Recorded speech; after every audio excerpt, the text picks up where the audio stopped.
Et bonjour, ici Sébastien, j'espère que ça va bien. Aujourd'hui, je vais vous parler de The Legend of Zelda Tears of the Kingdom que j'ai testé sur Nintendo Switch. Le jeu est déjà disponible en fait depuis plusieurs mois, hein, depuis le 12 mai 2023. Et c'est en fait un jeu qui est la suite directe de Breath of the Wild qui est sorti en 2017 simultanément sur Wii U et sur Nintendo Switch. Donc ici, c'est le jeu garde, je dirais même les mêmes bases que de Breath of the Wild. L'environnement est majoritairement semblable avec de nouveaux lieux à découvrir, des textures. Je dirais même le visuel, là, les textures sont un petit peu plus définies. Certains éléments vont plus vers le cel shading, puis il y en a d'autres qui vont plus vers le 3D classique. Le jeu est toujours un bac à sable et les développeurs ont poussé la machine à son maximum. J'ai remarqué qu'ils ont dû faire des compromis comme de l'aliasing et aussi des éléments qui pop à l'écran à la dernière minute. Personnellement, ça m'a pas vraiment dérangé car ces concessions permettent d'avoir un environnement stable tout au long de l'aventure. Pour un jeu sur Switch, c'est vraiment très beau, très agréable pour les yeux comme les différents jeux de lumière et une bonne physique des objets.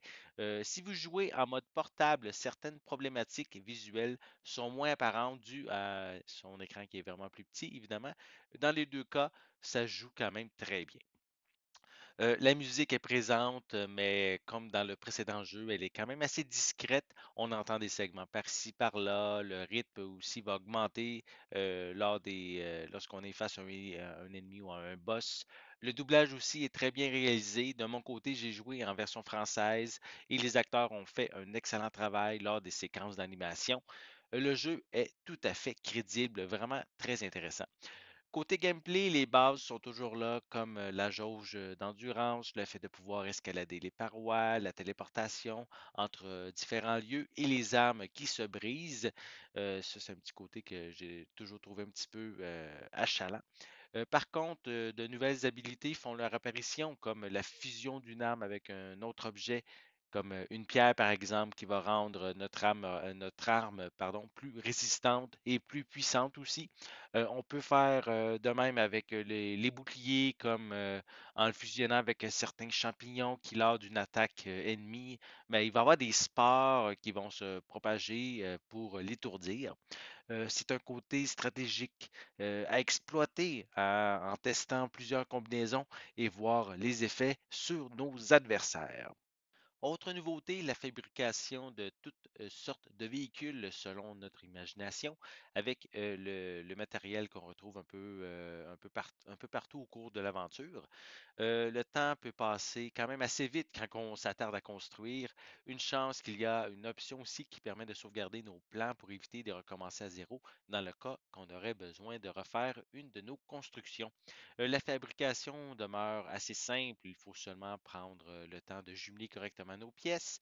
On peut vraiment s'amuser à fabriquer des voitures, des avions, des bateaux selon ce qu'on a besoin pour avancer dans l'histoire. Ça peut être très rudimentaire ou spectaculaire selon si on s'applique ou non. Un des points que je trouvais pénible dans Breath of the Wild était d'escalader les parois.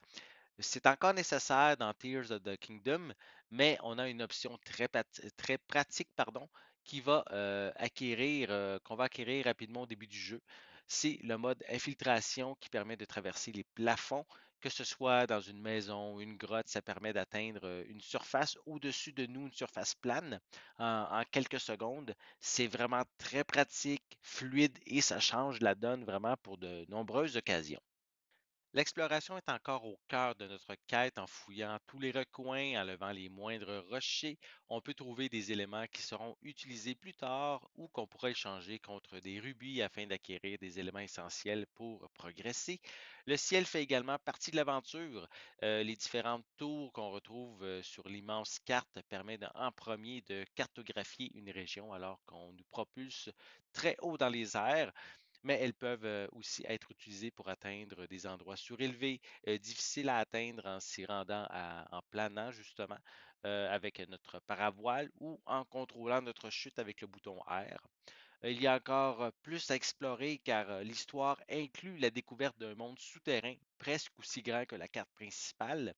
un monde lugubre, stressant, plongé dans les ténèbres, qui devra être illuminé via des points d'illumination ou via des fleurs spéciales qui illuminent une section lorsqu'on plante justement ces fleurs.